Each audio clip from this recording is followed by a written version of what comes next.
얼마 전 저희 가족들과 함께 아내와 아이와 함께 서점을 갔습니다. 그래서 책을 이렇게 고르는데 책에 있는 내용 가운데 제 눈에 들어왔던 글이 있었는데요. 그게 무엇이었냐면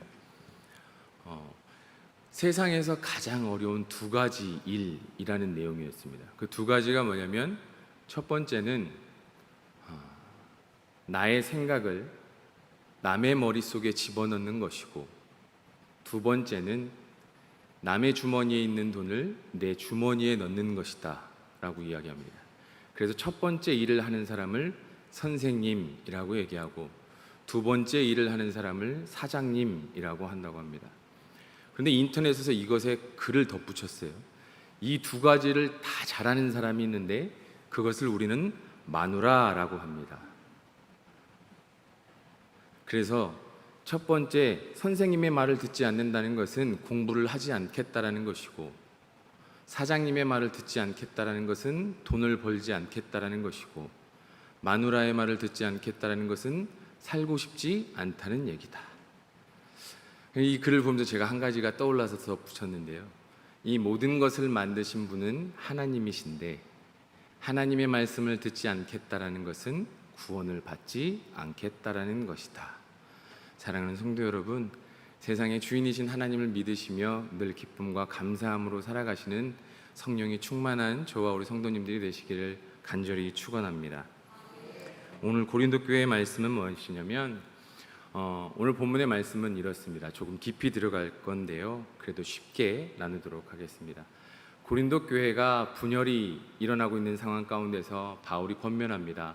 하루속히 어서 빨리 하나가 되어라 라고 이야기를 하는데요, 그러면서 바울이 본인이 전했던 예수 그리스도의 십자가가 성령의 능력으로 오직 하나님만 성령으로만 전했다라는 것을 고린도 지역에서 했던 그 사역을 회상하면서 고린도 교회에 이야기합니다.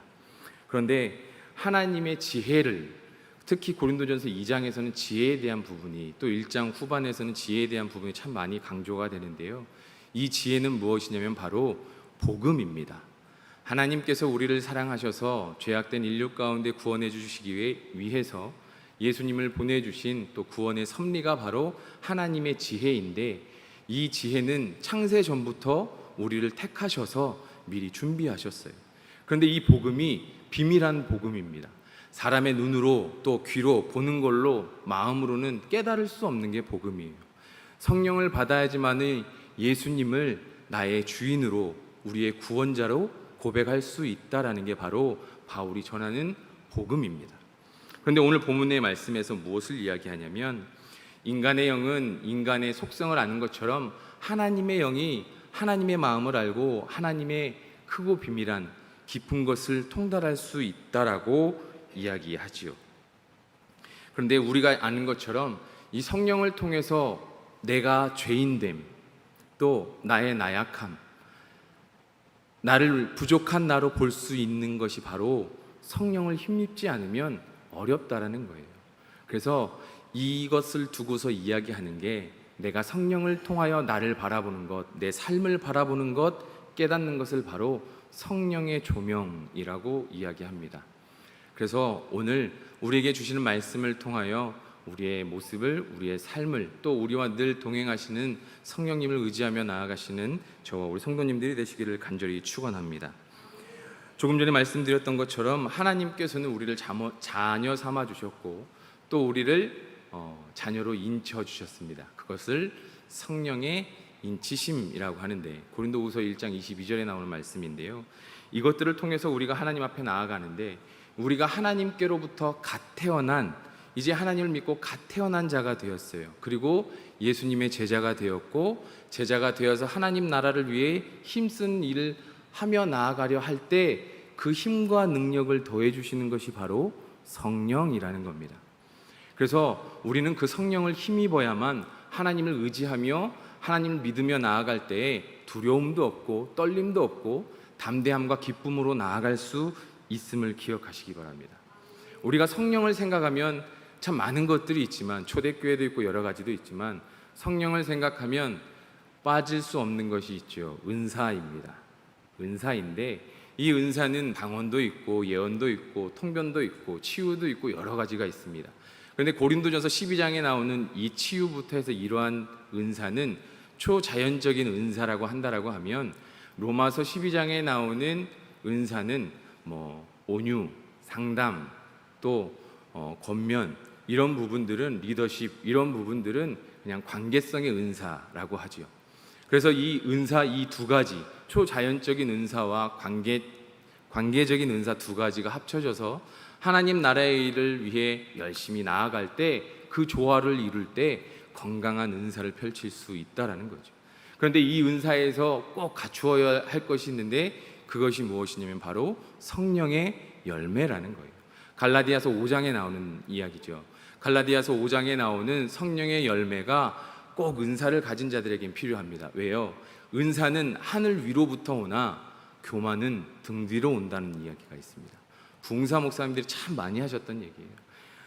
방언을 받았다, 은사를 받았다, 치유의 은사를 받고 예언을 받았다, 통변을 받았다, 그래서 교회에서 막 하시는 분들이 계시는데, 실질적으로 이야기하시는 게 뭐냐면, 그 은사는 하나님 나라를 위해서 조심스럽게 그리고 열심히 훈련해서 써야 된다라는 거예요. 그래서 그 불을 잘 다졌을 때 그 불로 요리도 할 수 있고, 우리를 따뜻하게 할 수도 있고, 우리의 도구로 쓸 수 있지만, 훈련되지 않은 불은 우리의 몸을 상하게 할 수 있다라는 거예요. 그래서 은사는 참 중요합니다. 그래서 이 은사를 잘 가꾸는, 아름다운 불로 가꾸는 역할을 한 게 바로 성령의 은사입니다.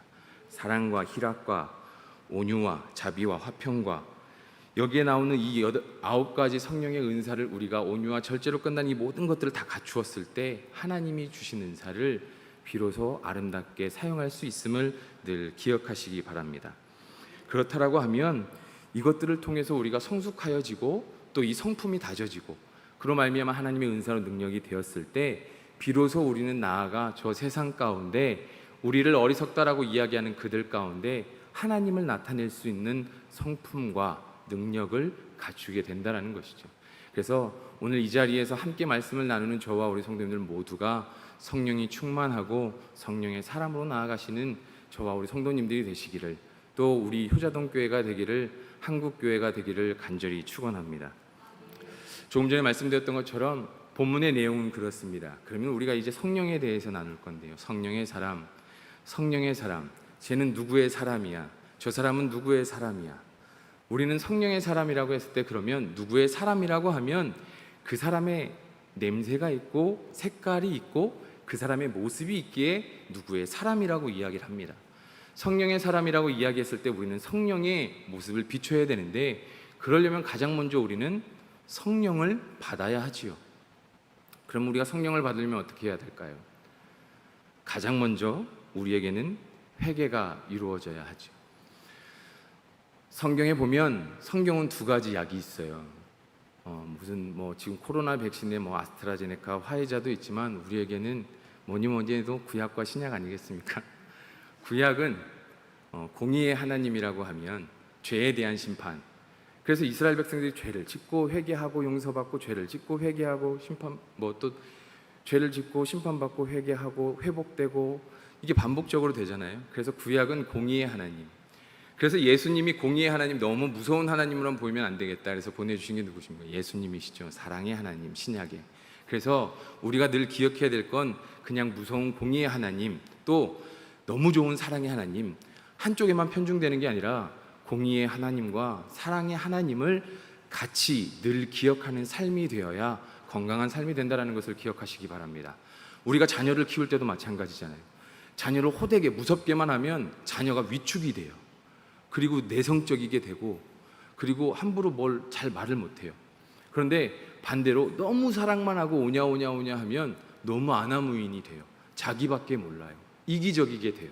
그런데 공의의 하나님, 사랑의 하나님, 이 두 가지가 실질적으로 가장 아름다운 훈육 방법인 것처럼 우리에게도 마찬가지잖아요. 이스라엘 백성들을 하나님께서 공의의 하나님과 사랑의 하나님으로 이렇게 끌어가셨고, 그 모든 은혜와 사랑을 예수님을 통하여 우리에게 베푸신 줄 믿으시기 바랍니다. 그러면 우리가 이렇게 건강한 자녀로 공의의 하나님과 사랑의 하나님으로 회개의 자리로 가야 되는데, 그래야 건강한 자녀가 되는데, 이 회개의 자리로 갈 때 우리는 회개를 어떻게 하고 있는가도 뒤돌아봐야 됩니다. 제가 밀레니엄 특강 장경동 목사님이 한 걸 어떻게 우연찮게 또 말씀 준비를 하다 봤어요. 거의 20년 전 내용이 너무 와닿는 내용이 있어서요. 도둑놈이 도둑질을 할까요? 도둑질을 한 게 도둑놈일까요? 자, 우리가 자주 들었던 담임 목사님께서 하셨던 좋은 나무가 좋은 열매 맺을까요? 좋은 열매 맺은 게 좋은 나무일까요? 자, 도둑놈으로 돌아와서 더 빨리 이해하시기 쉽게 회개니까 잘 들으세요. 이 방금 제가 말씀드린 문장 가운데 도둑놈이 도둑질을 한다. 도둑질을 하니까 도둑놈이다. 이 문장에서 중요한 건 해답을 찾는 게 아니에요. 도둑놈은 본질이에요. 도둑질은 현상입니다. 그런데 우리가 회개할 땐 본질은 회개하지 않고 현상만 회개한다라는 거예요. 그러니 본질이 변하지 않으니 늘 현상만 회개하니 늘 같은 죄로 늘 같은 걸로 회개하는 거예요.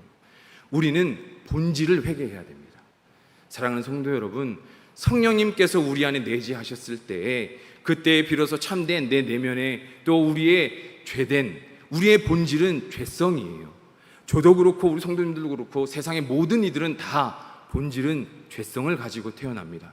그래서 우리는 회개할 때에 어떤 현상을 회개할 것이 아니라 어떠한 일을 회개할 것이 아니라 우리의 본질, 죄의 본질, 나의 나약함, 내가 권이든 물질이든 그 어떤 것이 되었든 나의 나약함이 있으면 나의 본질을 먼저 하나님 앞에 내려놓고 회개해야지만이 우리가 바뀔 수 있고 변할 수 있음을 늘 기억하시기 바랍니다. 사랑하는 성도 여러분, 방금 말씀드렸던 것처럼 이 말씀 가운데 제가 말씀드렸던 것 중에 우리가 성령님을 힘입으면 바뀔 수 있어요. 그런데 사람은 쉽게 변하지 못해요. 사람은 쉽게 못 바뀌어요. 저도 뭔가 바꾸고 싶은 게 있고 막 이런 게 많아요. 바꾸려고 해도 안 바뀌어요. 제가 성도님들 앞에서는 안 하지만 집에서는 꽁시랑꽁시랑 참 많이 합니다. 아내가 좀 그래도 좀 여보 이렇게 하는데 그게 잘 안 돼요. 저도 꽁시랑꽁시랑 교회에서는 안 하려고 노력을 하죠. 근데 저도 그런 모습들이 있어요. 잘 변하지 않아요. 늘 이거 잘못되는데. 근데 보면 꽁시랑거린 걸 회개하지 꽁시랑하는 제 입술에 불평이 있는 제 모습을 회개하는 게 아니었더라는 거예요. 참 부끄럽더라고요. 그런데 이렇게 와닿았던 이 말씀이 본질에 대한 회개가 너무 중요하다라는 게 너무너무 와닿는 거예요. 사랑하는 성도 여러분, 우리가 방금 얘기했던 것처럼 나는 나를 바꿀 수 없어요. 그런데 하나님은 우리를 바꾸실 수 있습니다. 믿으십니까? 왜냐하면 하나님은 우리를 만드셨기 때문입니다. 우리를 만드신 하나님은 우리를 바꾸실 수 있습니다. 어떻게 해요? 성령으로. 우리 안에 성령이 임재하면 우리의 삶은 변하고 우리의 생각과 우리의 시각과 우리의 마음은 하나님의 것으로 바뀔 줄, 변할 줄 믿으시기 바랍니다.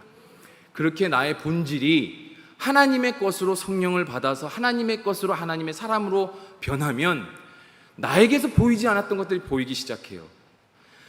나뿐만 아니라 내 밖에 내 주변에 있는 모든 사람들이 내가 하나님의 사람으로 내 본질이 바뀌기 시작하면 성령의 사람으로 바뀌기 시작하면 나에게 보이지 않았던 것들이 보이기 시작합니다. 나뿐만 아니라 내 가족들이 느끼기 시작하는 거예요. 내 가족들이 느끼기 시작해요. 내 내면에 없었던 보이지 않았던 부분들이 저 밑바닥부터 긁어서 하나님께서 한번 싹 좋은 걸로 뒤집으시니 좋은 모습들이 보이기 시작하는 거예요. 그게 나만 느끼는 게 아니라 내 주변에 있는 모든 이들도 느낀다라는 거예요. 그게 바로 성령의 사람으로 성령의 본질로 변화된 자들의 모습임을 늘 기억하시기 바랍니다. 그래서 바뀌면요, 그전에는 내가 중요했어요. 갈라디아서 5장에 보면 제가 아까 말씀드렸던 사람의 일, 육체의 소욕, 육체의 일, 내 거, 내 위주, 내 감정, 내 생각, 이 모든 것들로 나아갔었는데 성령을 받으면, 성령의 열매로 거듭나면 그렇지 않다라는 거예요. 내가 아닌 이제는 내 마음과 생각과 시각이 바깥으로 돌아가는 거예요. 내 주변, 내 이웃, 나와 함께하는 동역자, 내 모든 사람들. 저도 이게 되지 않는 것 같아요. 그래서 회개하고 기도합니다. 그런데 여러분, 우리에게 있어서는 이 모습이 너무너무 필요해요. 그렇게 갔을 때 우리 주변의 모든 이들은 함께 웃을 수 있고 함께 찬양할 수 있고 함께 중보할 수 있는 관계가 된다는 것을 기억하시기 바랍니다. 그렇게 내 이웃이 보이고 내 형제가 보이고 내 주변이 보이기 시작할 때에 그것이 바로 감동의 삶이 되고 하나님의 역사가 된다라는 것이죠. 방금 말씀드렸던 것처럼 이 말씀 가운데 오늘 15절과 16절 말씀 다시 한번 같이 봉독하시겠습니다.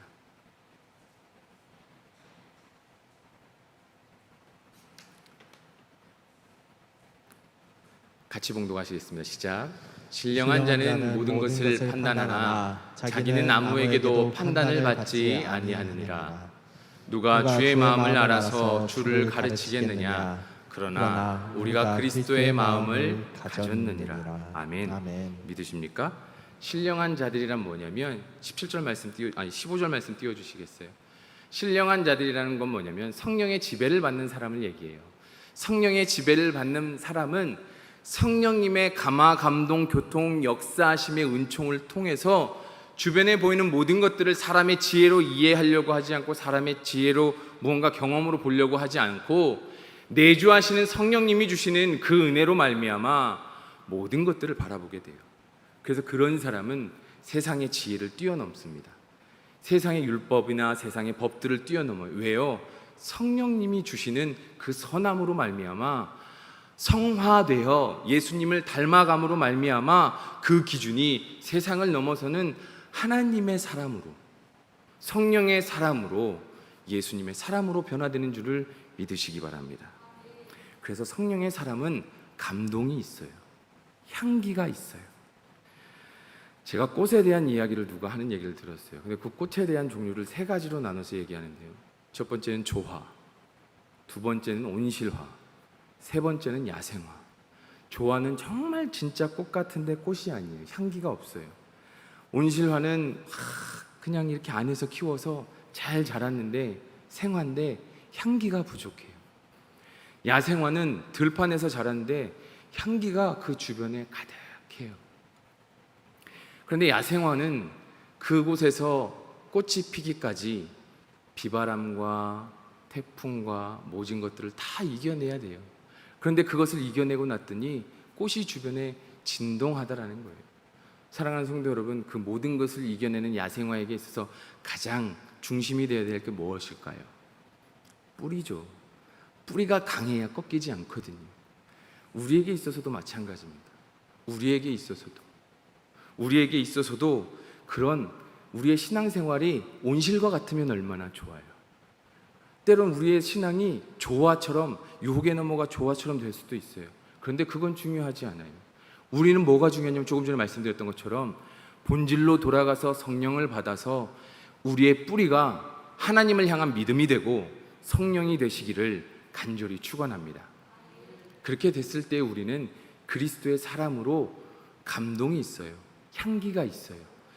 우리가 하는 모든 것들에 대해서 성령님이 주시는 그 감동으로 하나님의 깊은 것까지도 통달하게 하시는 그 복음으로 성화되어 예수님과 같은 마음과 모습으로 긍휼을 함이 있어요. 그래서 누군가에게 무엇을 해주고 누군가에게 감동을 주기 위해 우리는 나아가요. 지금은 그렇지 않지만 제가 100주년 준비하면서 장로님께 들은 얘기예요. 이두장님이 이야기해 주시는데 예전에 우리 교회 부흥회 하면 집에서 막 어르신들이 그 무쇠 솥을 머리에 이고 막 이렇게 오신다. 우리가 성령 하면 떠오르는 게 초대교회인데요. 초대교회를 생각해 보시면 뭐가 있냐면 가장 처음에 있는 게 내 소유를 팔아요. 내 것을 내놓아요. 왜 내놓았을까요? 어려운 이가 있으니까요. 힘든 사람이 있으니까요. 아픈 이가 있으니까요. 예수님의 사랑처럼 하나님의 사랑처럼 긍휼한 마음으로 나아가는 거예요. 그 마음을 사람이 느끼고 싶다고 해서 느끼는 게 아니에요. 성령님이 주시는 거예요. 주셨을 때 그때 뭐가 있냐면 지혜를 주시고 마음을 주시고 행함을 주시는 거예요. 성령의 지혜로. 그래서 제가 조금 전에 말씀드렸던 것처럼 그 모든 것들을 했을 때 모여서 하나님의 말씀을 보고 찬양하고 기도하고 하는 이 모든 것들이 왜 좋을까요? 같이 하는 이 모든 사람들을 통해서 하나님의 모습을 보니까요. 내가 함께하는 이 사람들과 함께하면 이렇게 나누고 기도하고 찬양하고 한마음 한뜻으로 기도하고 성령의 사람으로 나아가는 우리 공동체라고 하면 뭐든 다 할 수 있을 것 같으니까요. 그러니까 모이기에 힘쓰는 거예요. 그러다 보니 세상 밖에서 바라볼 때 그 모습이 너무 좋아 보이니 하나님께서 날마다 사람을 더해 주시는 거예요. 그게 부흥의 원리임을 기억하시기 바랍니다. 우리의 전도가 아니에요. 나가서 전도하는 것보다 우리가 여기에서 한마음 한뜻으로 기도하고 부르짖는 것이 오히려 하나님 보시기에 좋고 지나가는 모든 이들에게 또 우리의 삶의 모습에 남들이 보는 변화된 모습으로 정말 저 사람은 성령의 모습이구나, 따뜻하구나, 너무 좋구나, 감동이 있구나, 감사하구나, 하나님이 계시는구나, 어떻게 저런 수고를 할까, 그 고민이 있을 때 감동이 되고 은혜가 된다는 것을 기억하시기 바랍니다. 그게 우리가 하나님 앞에 열심을 가지고 가장 첫 번째 가지고 나아가야 될 성령의 사람입니다. 사랑하는 성도 여러분, 우리의 중심이, 기본이, 근본이 성령이 되고 믿음이 되고 뿌리를 내렸을 때, 방금 말씀드렸던 것처럼 감동의 향기가 있을 때, 그 옛날 어른들이 무쇠솥을 누가 지시겠어요? 남자가 지실까요? 안수 집사님들, 장로님들이 거의 안 지실 거예요. 거의 보면 집사님, 권사님들, 여성분들이 그 무쇠솥을 막 지고 가세요. 그럼 그 무쇠솥을 왜 지고 오실까요, 교회에? 그 마음은 어떤 마음일까요? 내가 힘들어도 이 무쇠솥 지고 가면 우리 구역 식구 밥 먹을 수 있다예요. 그래서 어렵고 힘들어도 그 무쇠솥을 지고 가는 거예요. 나 혼자가 아니라 내가 힘들면 같이 밥 먹을 수 있으니까요. 그게 하나님의 사랑이니까요. 그래서 수고하는 거예요. 그래서 우리는 서로 사랑해야 되는 거예요. 왜요? 내가 이 수고하고 하면, 힘들면 그 모습을 통해서 저 사람이 하나님의 은혜를 받을 수 있으니까요. 그게 우리의 모습이 되어야 됩니다. 방금 말씀드렸지만 사람의 일, 육체의 소욕은요, 내 중심, 그냥 단편적으로 그 순간순간 일어날 수 있는 게 사람의 일입니다. 그런데 성령의 열매는요, 열매는 어떠십니까? 열매요. 열매는 바로 나지 않아요. 과실수도 보면 3년이 지나야 열리고요. 최소한 벼도 모종을 하고 또 우리가 뭐 씨를 뿌리고 해도 비바람 맞고 계절이 지나고 기다려야 돼요. 그래야 열매를 맺어요. 그 열매를 맺기까지 기다려야 되고 참아야 되고 또 그 씨는 가지를 내고 나무를 내고 하고 하면서 그 모든 것을 견뎌야 되는 거예요. 그런데 그게 바로 성령의 열매라는 거예요. 바로 나타나면 너무너무 좋지만 훈련하지 않으면, 우리가 기도하고 말씀 보고 노력하지 않으면, 삶 가운데 노력하지 않으면 성령의 열매는 맺을 수 없다라는 것입니다. 사랑하는 성도 여러분, 우리가 이 모든 것들을 아름답게 맺기 위해서 우리는 매일매일 하나님의 말씀 바라보고 기도하며 그렇게 나아가야 돼요. 그랬을 때 삶 가운데 정말로 사랑을 전하기 위해 나아가야 되고, 모든 걸 부딪혔을 때 진정 비로소 우리는 성령의 사람이 될 수 있다는 것을 기억하시기 바랍니다. 은사는 중요하지 않아요. 훈련되지 않은 은사는 누군가에게 상처가 되고 오히려 독이 될 수 있습니다. 그럼 우리는 훈련해야 돼요. 무엇으로요? 성령의 열매를 갖추어야 돼요. 조금 전에 말씀드렸던 것처럼 이 모든 것들 가운데 우리가 알아야 되는 것 중에 타인에게, 누군가에게 감동을 주는 삶, 이 열매를 전하는 삶, 성령의 열매, 중요한 건 또 한 가지 있어요. 대상이 있어요. 성령의 열매는 대상이 있어요. 사랑, 희락, 화평, 오래 참음, 자비, 양선. 양선은 선을 추구하는 마음이에요. 그리고 충성, 인내, 절제, 모든 게 다 대상이 있어요. 그 대상이 있기에 훈련하는 거예요. 그래서 우린 노력해야 돼요. 그리고 그 대상에게 열매를 내가 먹는 게 아니라 함께 나누고 먹는 게 바로 성령의 열매라는 거예요. 사랑하는 성도 여러분, 본질을 통해 하나님 앞에 돌아가시고 하나님 앞에 나를 되돌아보고 우리의 삶을 되돌아보며 하나님 앞에 하나님이 원하시는 그 성령의 사람의 본질로 모습으로 늘 한 걸음 한 걸음 나아가시는 저와 우리 성도님들이 되시기를 간절히 축원합니다. 그래서요, 공의의 하나님, 사랑의 하나님으로 말미암아 우리가 아름답게 자라났어요. 성장을 했어요. 그러면 아까 말씀드렸던 것처럼 성령을 힘입고 살아간다는 건 뭐냐면 쉽게 말하면 가업을 잇는 거예요. 부모님이 우리에게 물려주신 가업을 잇는다는 건 뭐예요? 그 가업을 지키기 위해서 뭘 해야 돼요? 부모님보다 더 많이 고민해야 되고, 그동안에 부모님에게 배운 것들을 가지고 있어야 되고, 그리고 끊임없이 노력해야 되고, 끊임없이 도전해야 되고, 끊임없이 훈련해야 돼요. 그리고 끊임없이 노력해야지만 그 가업을 더 이어갈 수 있고 나눌 수 있는 그 자녀가 되는 거예요. 우리에게 있어서의 그 가업이 뭐냐면 성령이라는 것을 기억하시기 바랍니다. 우리의 부모님께로부터 받은 게 아니라 예수님으로부터, 예수님이 가시면서 우리에게 주신 성령을 열심히 훈련해서 더 아름답게, 내가 변하고 내가 앞장서 나아가서 하나님 앞에 한 걸음 한 걸음 나아갈 때 우리의 효자동 교회가 교회를 변화시키려고 노력하지 않아도 내가 하나님 앞에 한 걸음 한 걸음 차츰차츰 가까워지면 우리 교회가 하나님이 기뻐하시는 교회로 변하실 줄 믿습니다. 그렇게 나아가는 우리 모든 공동체가 되시기를 간절히 소망합니다. 조금 전에 말씀드렸던 것처럼 감동은요, 내가 수고하고 무언가를 해야 감동이에요. 근데 또 하나의 감동이 있어요. 그 감동이 뭐냐면, 이거는 남성의 입장에서, 비하는 아니고요, 죄송합니다. 남성의 입장에서 잘 깨닫지 못하는 것 중에 하나가 있어요. 여성분들은 작은 거에 대한 감동을 받아요. 그 남자들은 잘 이걸 이해를 잘 못해요. 근데 왜 이 작은 것에 감동을 받을까? 근데 이 작은 것에 감동을 받는 이유는 딱 한 가지잖아요. 나를 생각해주는 마음이 있었다는 거. 나를 생각해주는 마음이 있었기에 되게 작은 사소한 것까지도 챙겨줬다라는 거. 거기에 감동받으시는 거잖아요. 우리가 하나님을 생각하는 마음이 그래야 돼요. 작은 거, 사소한 거, 아무것도 아니지만 하나님을 생각하는 마음이 있을 때 하나님이 기뻐하시지 않겠어요? 지극히 작은 것에 충성된 종아, 네가 작은 것에 충성하였음에 내가 내게 큰 것을 맡기노라.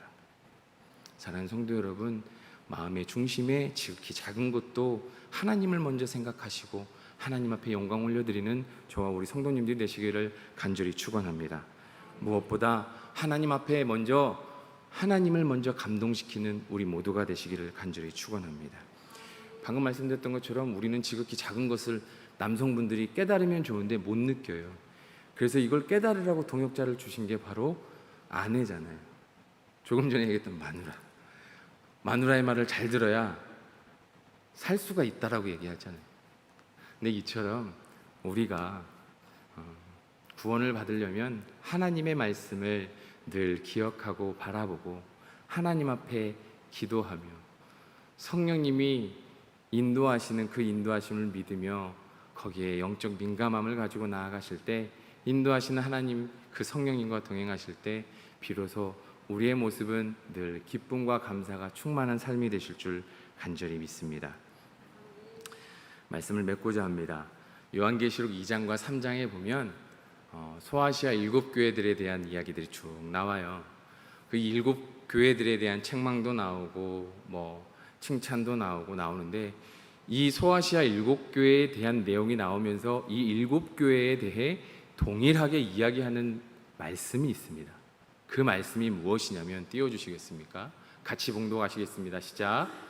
귀 있는 자는 성령이 교회들에게 하시는 말씀을 들을지어다. 아멘.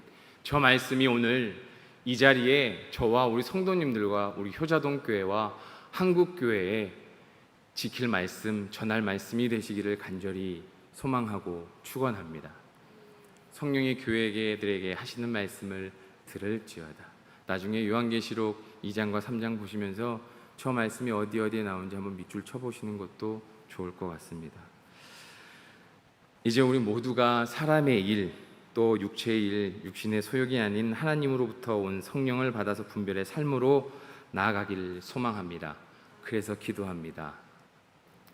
성령의 감화, 감동, 교통, 역사하심의 은총이 오늘 이곳에 있는 저와 우리 성도님들의 머리 위에, 가정 위에, 사업터 위에, 그리고 열방 가운데 함께 하시기를 간절히 축원합니다.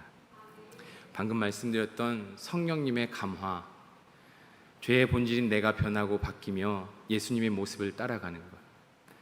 성령의 감동, 느낄 감, 움직일 동, 마음을 움직이는 것이죠.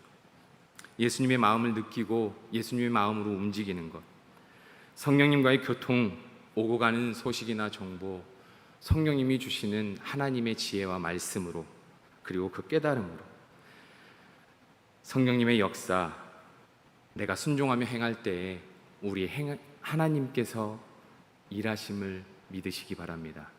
그래서 이 말씀을 가지고 나아가실 때 우리의 삶의 진리의 자유를 느끼며 세상과 이웃에게 감동을 주는 삶으로 하나님의 영광을 나타내는 우리 모두가, 우리 한국교회가, 모든 열방들이 되시기를 간절히 소망하고 축원합니다. 기도하시겠습니다.